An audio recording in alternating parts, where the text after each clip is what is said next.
Alright, before I smash this thing in a million pieces, I'm going to mail it to somebody who wants it.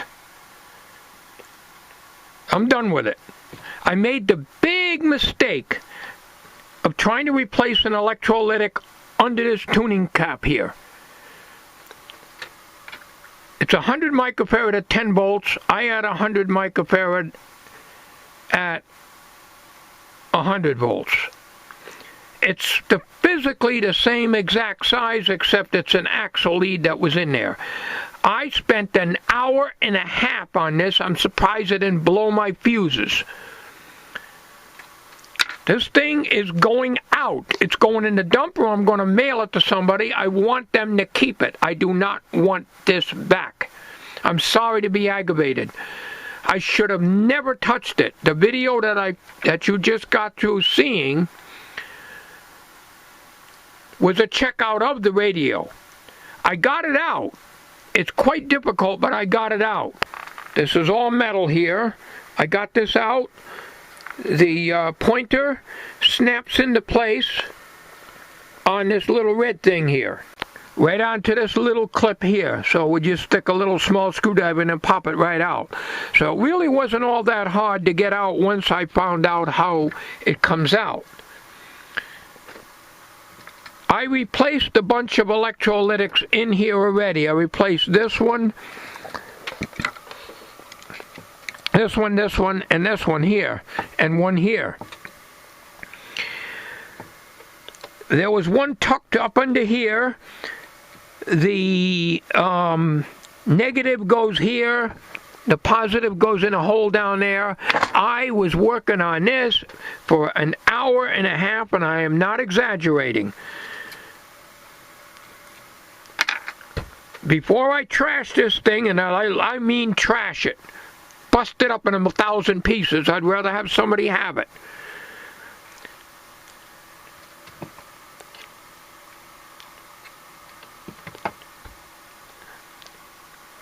Sorry, I never tackle something I know I can't do.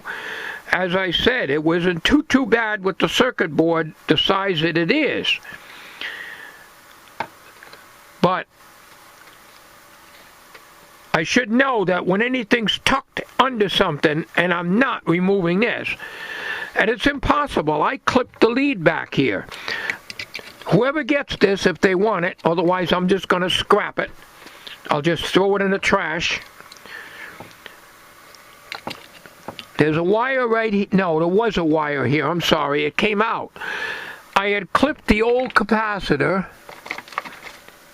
which is right here. The positive side of the capacitor on the left here, I cut it close to the body, and I left the wire in over here. There's a hole down here. I'm making this video so whoever gets this can put it back together. The negative goes right here. I'm sorry I don't have the camera for close-ups.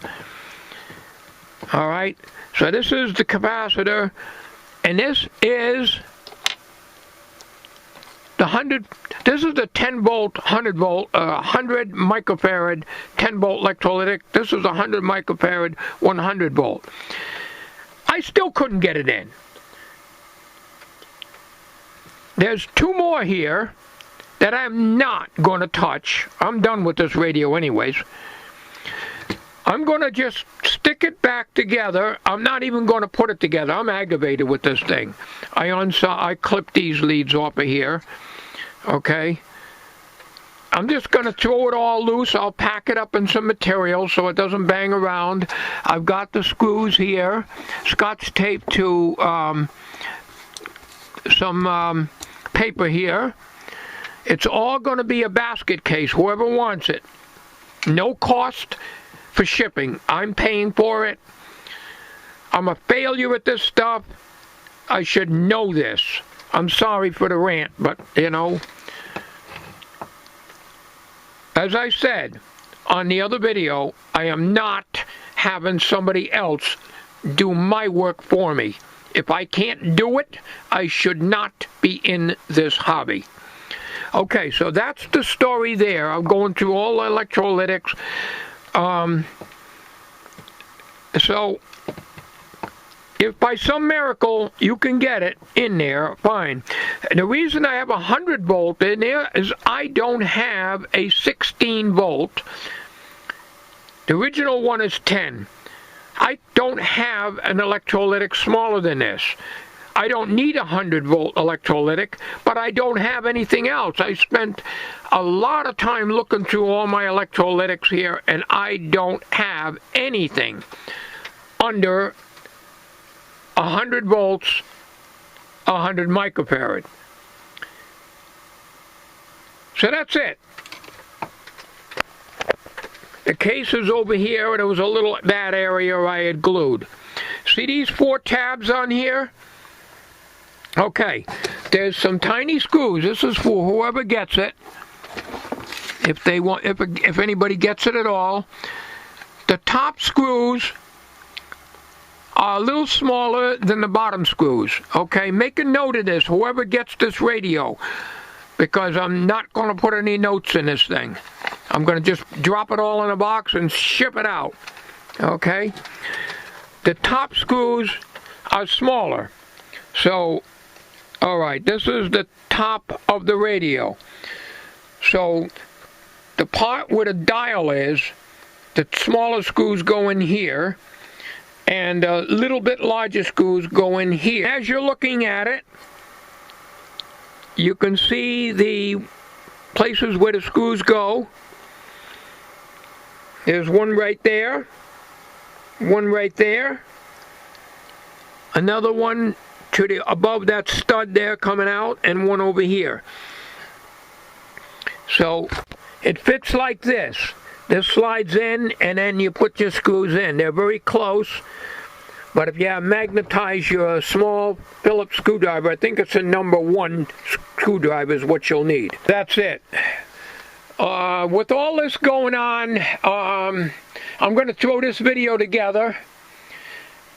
I've been so busy today, I haven't had a chance to check my email. I'm very, very busy today with, with Jewett City and coming back and playing with this thing here. So I probably won't even get out my emails tonight at all. So anyways, this is out there. I don't know if Buzz wants it, Ron C. in Florida wants it, Doug, but Doug would probably never get to it. Sorry, Doug, you got too many irons in the fire, but if you want it, I'll ship it to you. I know, but whoever gets it, I do not want it back, okay? I want somebody to have it. I would hate to bust it up and throw it out. I really would. About the only thing I would do is I'd save the speaker and junk everything else. Because there's nothing small in here that I could use. I just can't work with this stuff. I was struggling getting these in, but I managed to get them in. They're all axle lead electrolytics, and I'm replacing them with radio leads, which I don't like, but that's all they make now for the small stuff. But anyways, that's it. I'm surprised I didn't break the dial cord. So I'm going to upload this video immediately after the video that I made working on this, which was made in 720p. This is WVGA. So it's probably ready now. I just haven't had a chance to get into the house to do anything. And I got to stop and have supper pretty soon too. So this here is all metal. This is free at my expense. I don't want any money for it. I want to see it maybe restored. If you have any questions, I'll try to answer them as best I can. Before I close out, let me get a magnifier here. All right. Where that blue electrolytic is that I replaced, just to the right of that, you'll see a hole in the edge of the board, near the edge of the board. That is the negative. Remember, that is the negative for the 100 microfarad electrolytic that I cannot get in. Down here, and you may not be able to see it. It's just a little ways underneath the tuning capacitor tuning wheel. There's a transistor there, I believe, and then the blue electrolytic that I showed you. Well, in that area, just below that transistor, about 1/3 the way before you get to the blue electrolytic that I put in, is the positive terminal of that electrolytic. I hate to leave it like this. I was going to take and mount the damn thing on the outside here. That's how frustrated I was, and run the lead all the way around here and get down here. I had a nice hook and ready to pinch it, and I heated it, and the whole thing come out of the circuit board because I had to keep the iron on a long time. Alright, so that's it. This is free if anybody wants it. Otherwise, I'm trashing it. Thanks for watching.